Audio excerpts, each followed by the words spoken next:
Today is Saturday and this is my room. Sobrang kalat. Yes, nasa taas po ako. Yan. And today I am planning to lilipat dito sa kabilang kwarto. Baling 2 kwarto po ito sa taas. And ililipat ko na ata yung kwarto ko dito.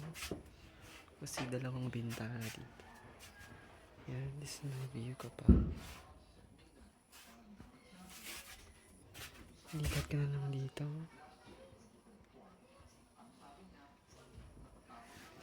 And then,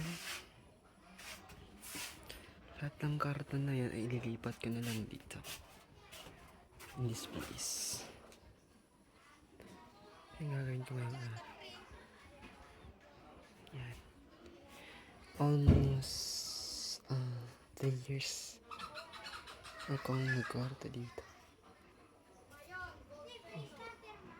Nilipat ko na.